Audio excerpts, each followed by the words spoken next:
بس پھر ان عورتوں نے حضرت یوسف علیہ السلام کی خوبصورتی میں مدہوش ہو کر پھلوں کی بجائے اپنی ہی انگلیاں کاٹ ڈالیں، اور زلیخا بولی یہی وہ غلام ہے جس کے بارے میں تم مجھ پر لعنت ملامت کر رہی تھیں۔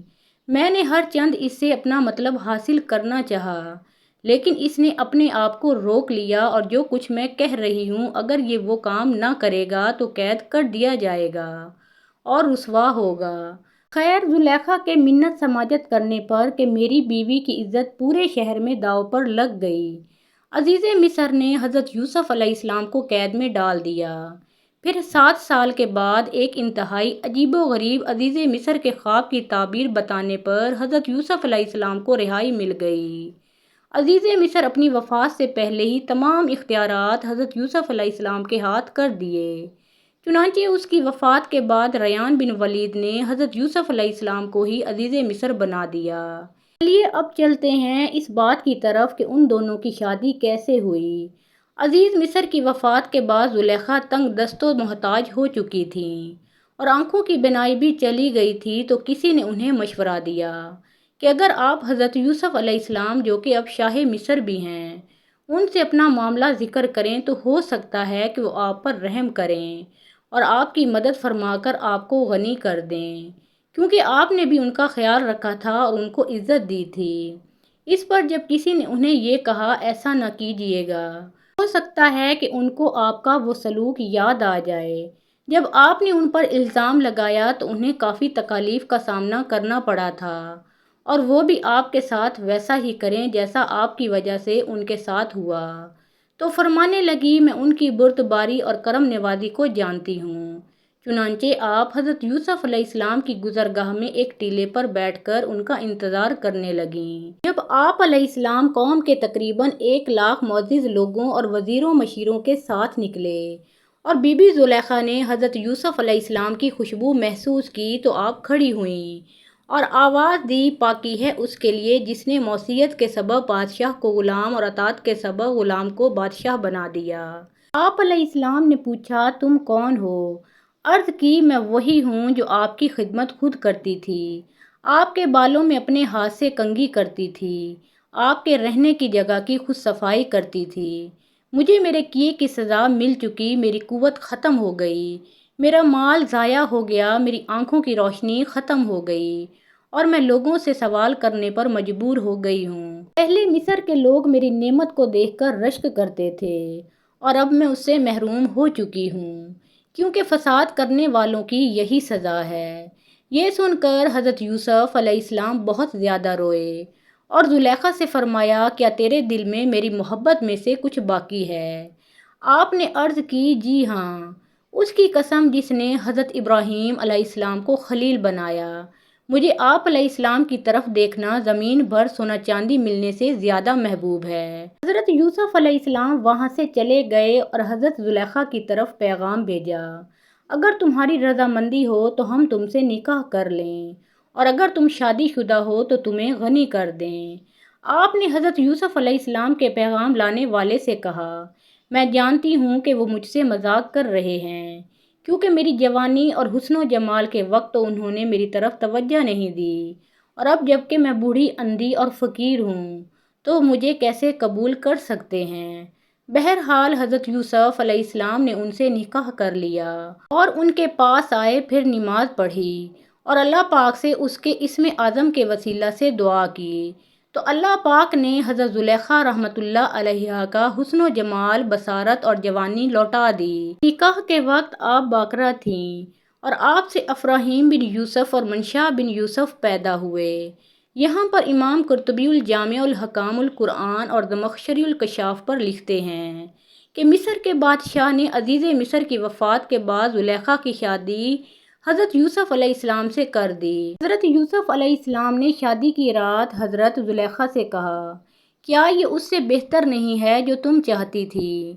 تو وہ کہنے لگی، اے یوسف، مجھے ملامت نہ کریں، میں حسین و جمیل نازوں میں پلی تھی، اور میرا شوہر بھی ایسا تھا کہ جو عورتوں کے پاس نہیں آتا تھا، یعنی کہ وہ نامرد تھا، اور اللہ نے آپ کو وہ حسن دیا تھا کہ میرا نفس مجھ پر غالب آ گیا تھا۔ امام فخر الدین رازی لکھتے ہیں کہ یوسف علیہ السلام حد درجہ حسین و جمیل تھے، جب اس بی بی نے آپ کو دیکھا تو آس لگا بیٹھی۔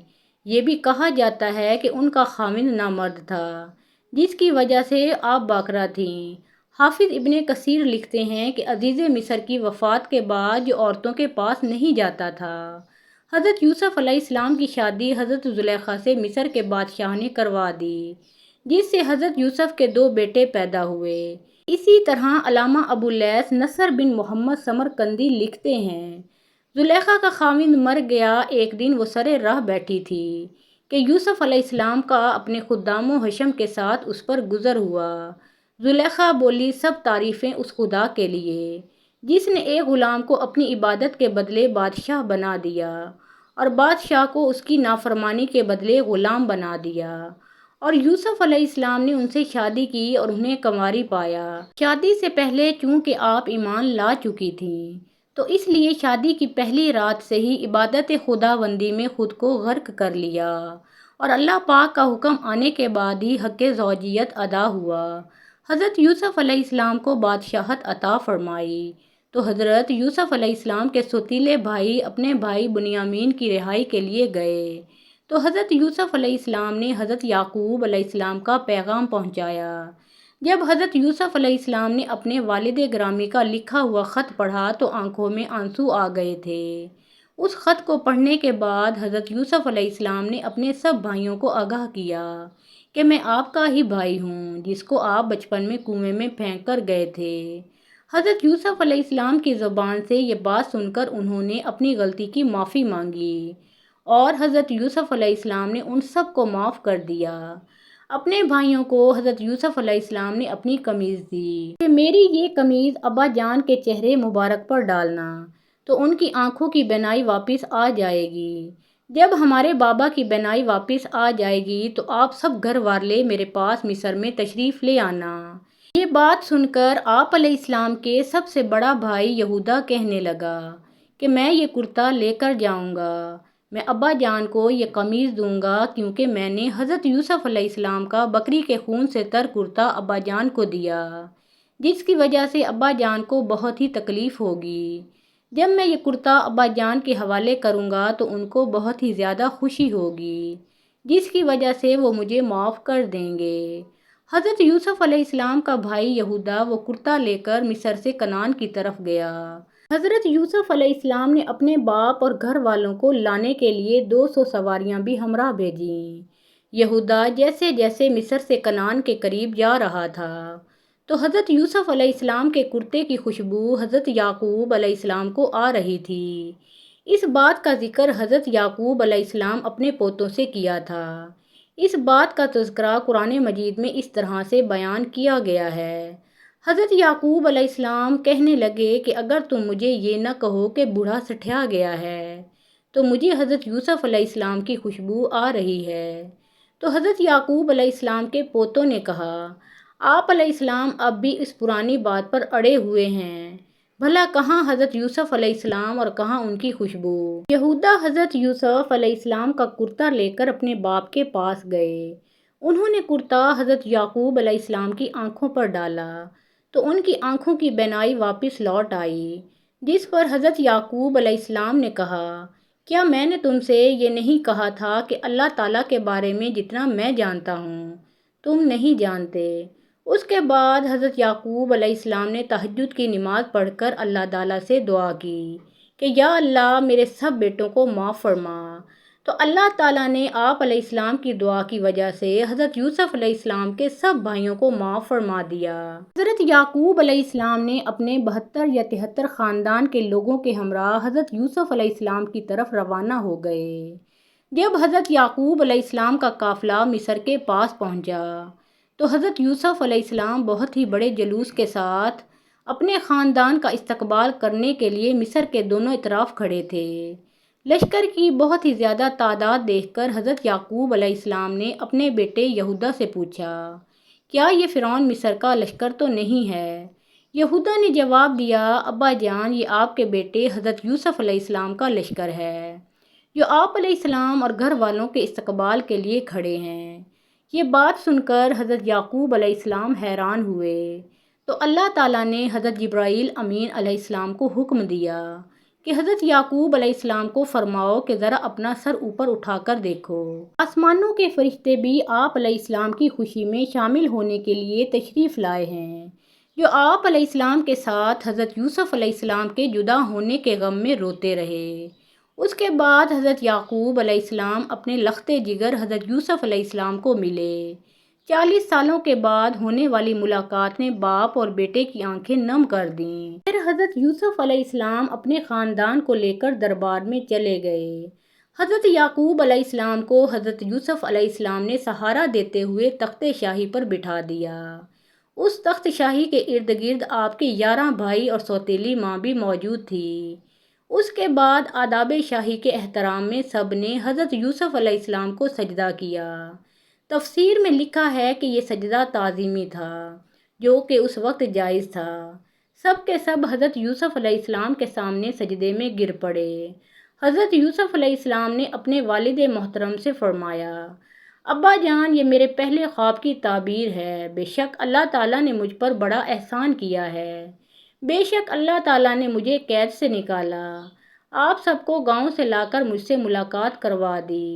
بے شک اللہ تعالیٰ بہت ہی مہربان ہے، جو چاہتا ہے وہ کر گزرتا ہے۔ یعنی کہ میرے 11 بھائی ستارے ہیں اور میرا والد سورج اور میری والدہ چاند ہیں، یہ سب مجھے سجدہ کر رہے ہیں۔ مصر کا بادشاہ حضرت یوسف علیہ السلام پر ایمان لے آیا۔ اس نے ساری بادشاہت حضرت یوسف علیہ السلام کے سپرد کر دی، اس لیے بنی اسرائیل کو یہاں حکومت مل گئی اور وہ مصر میں آباد ہو گئے۔ حضرت یعقوب علیہ السلام نے اپنی باقی کی زندگی حضرت یوسف علیہ السلام کے ساتھ خوش و خرم سے گزاری۔ حضرت یعقوب علیہ السلام تقریباً 24 سال تک مصر میں رہے۔ مصر میں ہی حضرت یعقوب علیہ السلام نے وفات پائی، تو حضرت یوسف علیہ السلام نے حضرت یعقوب علیہ السلام کو حضرت ابراہیم علیہ السلام اور حضرت سعد علیہ السلام کے ساتھ دفن کر دیا۔ پھر جب حضرت یوسف علیہ السلام وفات پا گئے تو وہاں مصر کے لوگوں میں لڑائی پڑ گئی۔ ہر کوئی چاہتا تھا کہ حضرت یوسف علیہ السلام کو ان کے علاقے میں دفن کیا جائے تاکہ برکت اور رحمت ان کے محلے پر قائم رہے۔ پھر مصر کے علماء نے بیٹھ کر یہ فیصلہ کیا کہ حضرت یوسف علیہ السلام کے جسم کو سنگ مرمر کے تابوت میں ڈال کر دریائے نیل میں ڈال دیا جائے، جس سے دریا کا پانی قبر کو چھو کر گزر کر سارے گھروں میں پہنچ جایا کرے گا اور آپ علیہ السلام کی رحمت ہر گھر میں قائم رہے۔ تب ہی حضرت یوسف علیہ السلام کو دریائے نیل کے بیچ میں دفن کر دیا گیا۔ لیکن حضرت یوسف علیہ السلام نے مرنے سے پہلے یہ وصیت کی تھی کہ مجھے حضرت جبرائیل امین علیہ السلام نے خبر دی ہے کہ میری آنے والی نسلیں یہاں سے ہجرت کر جائیں گی اور میرے لوگ میرے تابوت کو نکال کر یہاں سے لے جائیں گے اور مجھے پھر میرے باپ، دادا اور پردادا کے ساتھ دفن کر دیا جائے گا۔ اللہ تعالیٰ ہمیں نیکوکاروں میں شامل فرمائے اور ہمارا خاتمہ ایمان پر فرمائے، آمین ثم آمین۔ محترم ناظرین، پیارے آقا محمد مصطفیٰ صلی اللہ علیہ وآلہ وسلم کا پیارا نام ایک بار کامنٹ سیکشن میں ضرور لکھیں۔